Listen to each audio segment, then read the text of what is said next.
Alright, hey everyone, welcome back to the third video of my YouTube channel. And today I took you guys to a nice park around my house, and we're gonna spice it up a little bit today. I have a new idea, and so for today's video I'm gonna be going through the Reddit of the Pre-Optometry Reddit forum, and we're just gonna be looking at the most common questions, and I'm just gonna break it down, see what advice I have to give to all of you who may be applying to optometry school, and just break down those common, misconceptions that everyone may have. So yeah, without further ado, I'll go through the first Reddit questions and then we'll go through that. Also, I want to say shout out to the girl who worked at Boba Valencia. I went to go get boba before I came here, and she mentioned that I was the first customer of the day, and she gave me free boba. She hooked it up. So I was like, that's pretty cool. So thank you. And we'll get into the first question of the Reddit.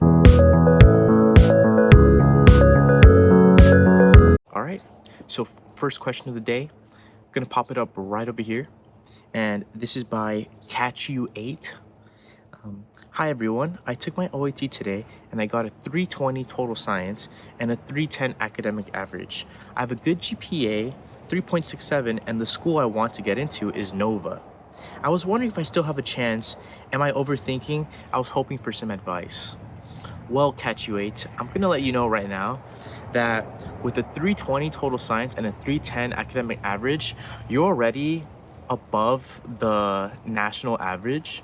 So the OAT is on a 400 scale, and a 300 out of 400 puts you in about like 50 percentile.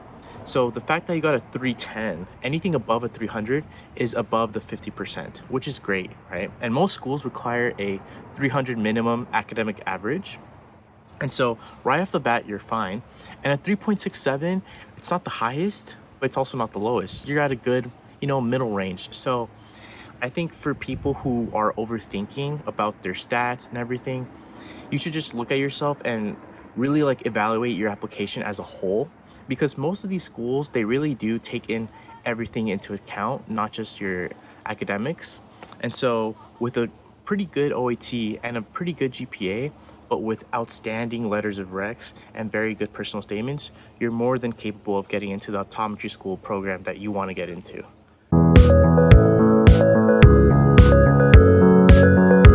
Alright, and the second question for today is by Initial General 9138. And Initial General 9138 is asking, OA2 booster versus real exams, how similar are they? Hi, my exam is in 2 days and I'm freaking out. Can someone please tell me how their practice exams translated on the real exam?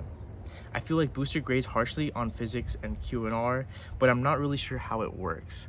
Okay, now let's break it down. So the OA2 booster, for those of you who may not know, is a preparatory course, like a boot camp that you could buy online, and usually it spans for about 3 to 4 months. Some people buy the boot camp for a year, and the prices vary, right?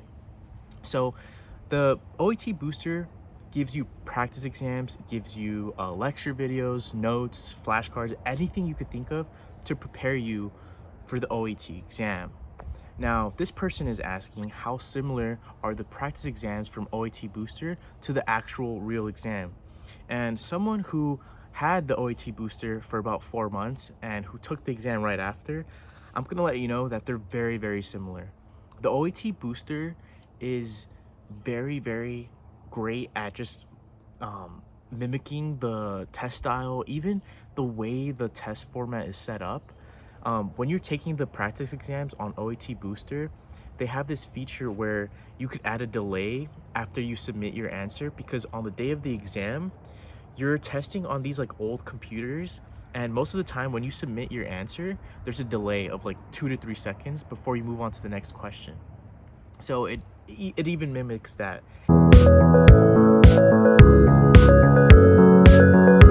All right, next up is a Reddit post by Forsaken Rise 2409, and they're asking, I graduated in May and I'm applying this cycle. I'm still studying for the OAT and will take it in October. I'm feeling a bit lost on what I should be doing at this time. I don't have a job. I interviewed at a vision clinic and didn't get the job, so I'm feeling a bit discouraged. My mom keeps telling me I need to get a real job, basically saying I only work at some clinic. Okay, so what this person asking is what to do during your gap year. Let's say you graduated in May or June, and then you know that you want to apply to optometry school the year after. What to do in that gap year, right? Well, in that gap year, I think you should be working at a optometry private practice or at a Warby Parker, a Lens Crafters, whatever it may be. Get yourself as involved as you can in just the optometry field. Go to free vision screenings where you could just sign up as a volunteer and get as much as hand exposure as you can. Because let me tell you one thing, when you write your personal statements, what you should be doing is grabbing all this experience that you get from volunteering at a private practice or whatever it may be, and implementing that into your essay. Because these optometry schools love that like firsthand experience of hearing you say how you saw a problem, you saw an interesting case, and then how you resolved it, or how that inspired you to become an optometrist. They love that stuff. Another thing that I want to tell you is that don't limit yourself to only paid positions. Now, look, everyone wants to get paid, right? Because our time is valuable. That is true. But at the same time, if your goal is to become an optometrist and to get into this program that you really want to, you should be willing to just volunteer and get experience without being paid, get shadowing experience. I know for 2 of the offices that I worked at, right? I didn't even get paid. I would show up for hours a week, I would 20 plus hours, and my form of payment is my letter of rec. And another thing that I'm getting out of it is an invaluable experience. I'm getting used to patient interaction, which is also something you can't really put a price tag on. So don't limit yourself to paid positions. Of course, if you get a paid position, that's great. But if not, don't let that hinder you from your applications in the future,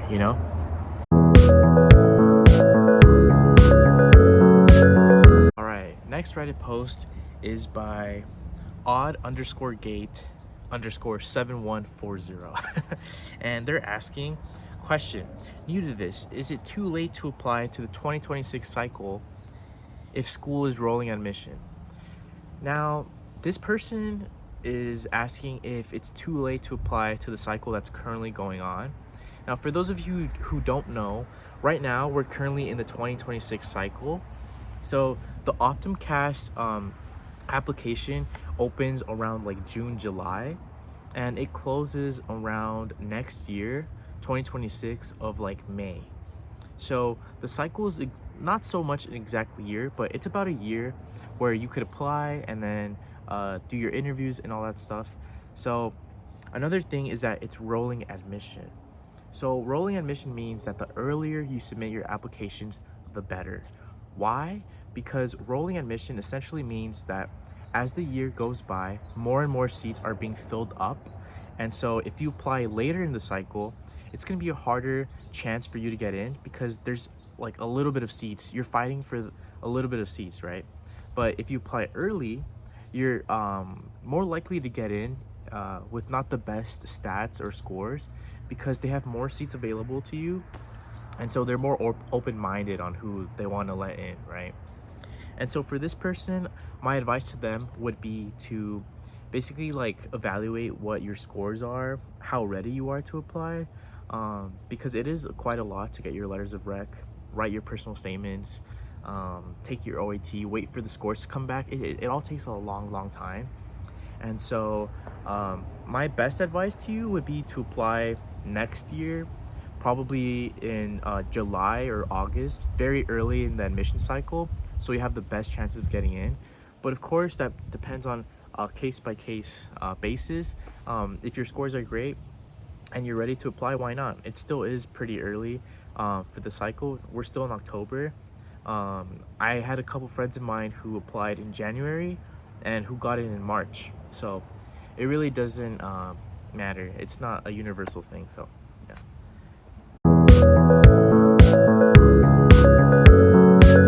Okay, the next Reddit post is by mediocre turn 5651, and they're asking, first time taking OAT tomorrow, what to expect? I'm taking the OAT for the first time tomorrow, and I don't know what to expect. In what order will the sections be, and how much time / questions for each section? So this person seems like they don't really know what they're doing. You don't want to be like one of these people who it seems like they haven't taken a practice exam before taking their real OAT, and that's really, really bad, because part of the exam is, okay, you know the material, but now you need to know how the test is set up. How many questions are in each section? How much time do you get per section? Because with that, you'll know what to focus on, and if you're struggling with the question, whether you move on or not, right? So I'll give like a brief breakdown of what the OAT is like. I'll do more in future videos. If you guys are interested in that, just comment down below if you guys want a video just solely on the OAT, what I did to prepare for it, stuff like that. So yeah, the OAT is essentially a combination of biology, chemistry, organic chemistry, you have reading comprehension, you have quantitative reasoning, which is just a fancy way of saying math or algebra, and then you have physics. I believe, yeah, that's about it. All right, and with that, I'm gonna end the video for today. I hope you guys enjoyed it. I know it was a little bit of a different one, but if you guys want to see me do similar content to this, drop down questions below, and I could do a Q&A in the future, something like that. If there's anything else you guys want me to talk about, like the OAT or my process of how I applied or anything specific, just comment down below. You could always go down to my Instagram and DM me anything you want me to talk about. And so thank you guys for coming along with me. I hope you guys enjoyed the video again, and I'll catch you guys on the next one. Bye guys. See you later guys.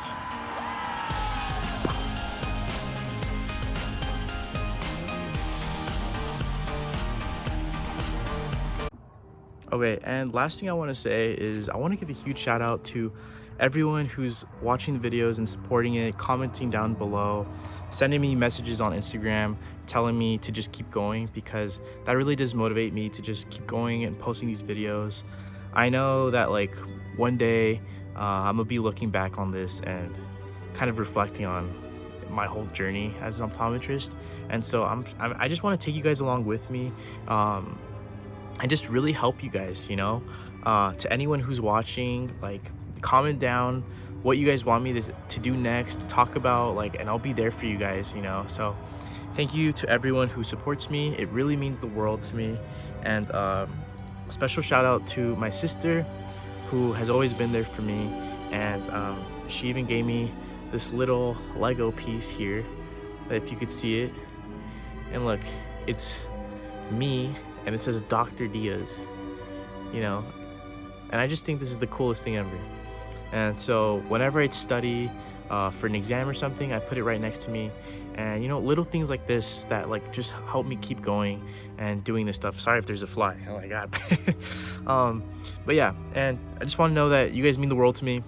For those of you who are watching, and I'm gonna keep on doing this, and hopefully it leads to someplace great. So thank you guys.